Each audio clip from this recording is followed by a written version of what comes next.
Bom dia, pessoal. Vamos de BTC na manhã desse sábado, 9 de setembro, agora na Espanha, 11 horas e 4 minutos, no Brasil, 6 e 4 da manhã. Gente, a BTC aqui no 4 horas, depois de estressar essa região de extrema sobrecompra, acabou por acumular na altura da própria VWAP semanal. Eu estou no 4 horas, ancorado pela banda de VWAP semanal, segue o viés de alta no 4 horas, as bolinhas seguem abaixo, bem abaixo da cotação dos candles, ou seja, seria preciso perder ali o patamar de 25.500 para que a BTC revertesse a tendência de alta no 4 horas. Como o final de semana está só começando, tem todo sábado ainda e todo domingo, é bem provável que essa figura triangular aqui que está parecendo querer se formar no 4 horas vai arrastar a BTC para uma lateralização. Isso aqui só vai despertar para um movimento ascendente ou descendente lá na proximidade com a abertura dos futuros de Nasdaq e Dow Jones, com a proximidade da segunda-feira.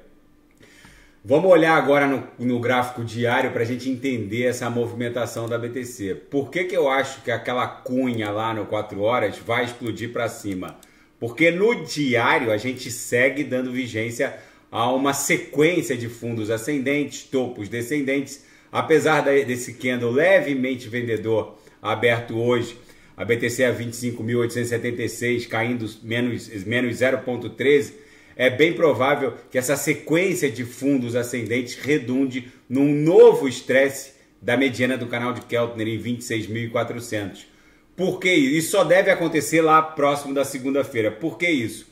Porque o DXY, que guarda uma relação movimentacional de inversão com a BTC, quando o DXY sobe, agora eu estou no semanal. Isso aqui é o DXY que mede a força do dólar norte-americano contra uma cesta de divisas. É o dólar contra francos suíços, contra euros, contra ienes japoneses. Nessa cesta não está o real. Contra as moedas as divisas mais poderosas do planeta. Quando o dólar ganha força contra essas divisas, ele sobe, o que acontece com a BTC no semanal? A BTC desce. Então aqui agora eu estou no semanal da BTC. Só que a BTC está protagonizando fundos ascendentes. O DXY muito provavelmente vai iniciar essa próxima semana caindo. Por quê? Porque ele já está extremamente sobrecomprado.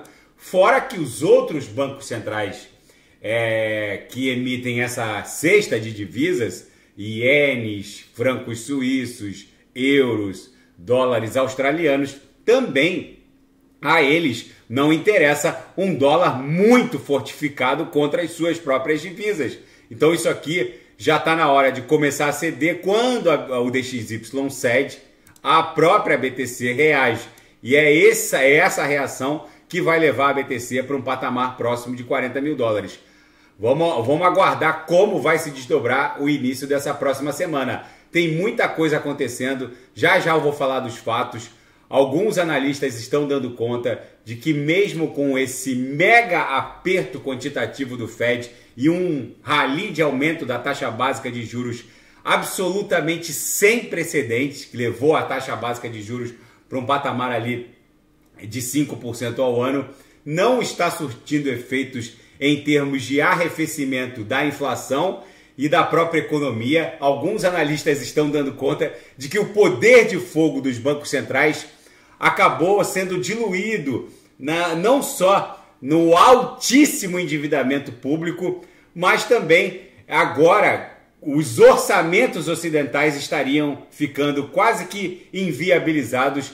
Então só teria duas alternativas: ou aumentar muito a carga tributária, porque mesmo que a dívida não seja paga, as dívidas soberanas, tipo o endividamento público norte-americano indo para 35 trilhões, é um valor completamente impensável de ser pago. Nem o mercado acredita que isso vai ser pago, mas os juros têm que ser pagos.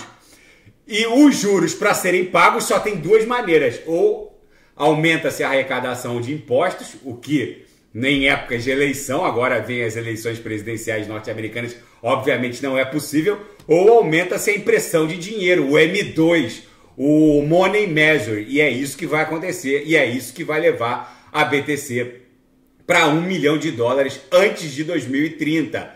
Na seara fática, agora começando pelo mundo cripto, as DeFis teriam se tornado ilegais nos Estados Unidos. Os recentes casos envolvendo a CFTC, o regulador de commodities e futuros, contra a Open, 0x e DiriDex, fazem com que os usuários norte-americanos concluam que essas acusações, principalmente as contra a DiriDex e a Open, acabem impondo uma certa aura de ilegalidade nas DeFi, já que a CFTC, o regulador, disse que a execução de swap, mesmo via contratos inteligentes, sem um registro de protocolo naquele regulador, seria por si só algo ilegal. Da mesma forma, a investida da CFTC contra a 0x se junta ao trio e faz questionar se o ambiente DeFi estaria se tornando ilegal nos Estados Unidos. Com certeza, tudo isso vai parar nos tribunais. Lembrando que já há um precedente num tribunal federal norte-americano dando conta de que o uso desses protocolos não encontraria nenhuma objeção no ordenamento jurídico norte-americano. Enfim, como na sistemática da Common Law um precedente também tem força de criar uma normativa, é bem provável que isso, terminando, desembocando nos tribunais federais norte-americanos, crie um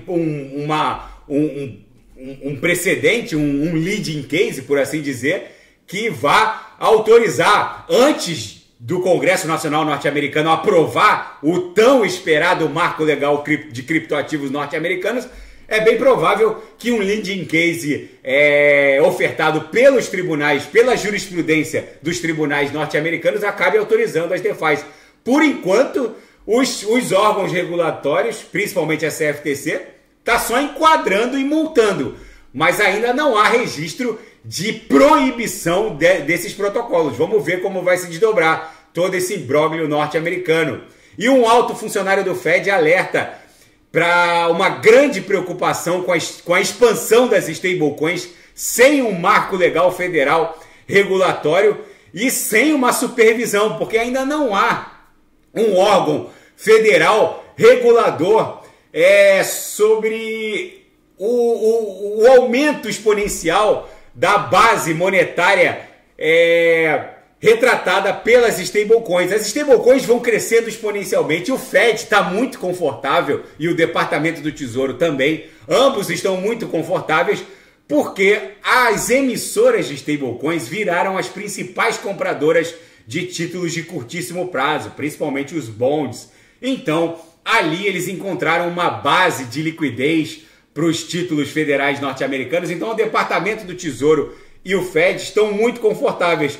Mas um funcionário do Fed diz que o Federal Reserve está perdendo o controle sobre o aumento exponencial da liquidez dessa sistemática de quitação de obrigações de bens e serviços. Ou seja, sem um marco legal de criptoativos nos Estados Unidos, em algum momento essa expansão, esse aumento exponencial das stablecoins vai criar problema até para o Fed. Ou seja, vem regulamentação aí, gente. Dessa vez, o aumento exponencial, principalmente das stablecoins, e agora o escrutínio da CFTC contra os protocolos DeFi vai impor algum nível de regulamentação pelo Congresso norte-americano. O que a sociedade americana está percebendo é que há uma espécie de esquiva pelo Parlamento Federal norte-americano na regulamentação dessa indústria criptográfica, porque os democratas que estão no poder, estão na Casa Branca, eles são ostensivamente anticripto. E os republicanos apoiam, pelo menos teoricamente, eles apoiam a expansão da indústria criptográfica. Isso virou uma guerra com viés politizado, mas agora o crescimento da indústria não deixa outra opção. Dessa vez, essa próxima legislatura com certeza vai ter que regulamentar a indústria cripto nos Estados Unidos. E na seara geopolítica e finanças internacionais, o iPhone 15 está chegando. O que esperar do grande evento que vai acontecer na terça-feira? A Apple vai lançar o iPhone 15 num evento muito esperado na terça-feira, mas não fiquem muito animados, porque a grande mudança com certeza vai ser somente o preço. E senadores revelam um plano bipartidário para a regulamentação abrangente da inteligência artificial. Espera-se que um guia na gestão dos potenciais benefícios e riscos associados à tecnologia de inteligência artificial seja ofertado pelo Parlamento Federal norte-americano. E o lendário e bilionário investidor Ray Dalio diz que toda essa resiliência das economias ocidentais a esse aumento abrupto na taxa básica de juros pelos bancos centrais ocidentais, principalmente pelo Fed e pelo Banco Central Europeu, e esse aperto quantitativo também sem precedente, não está encontrando eco nas economias que seguem aquecidas. O endividamento segue aumentando exponencialmente.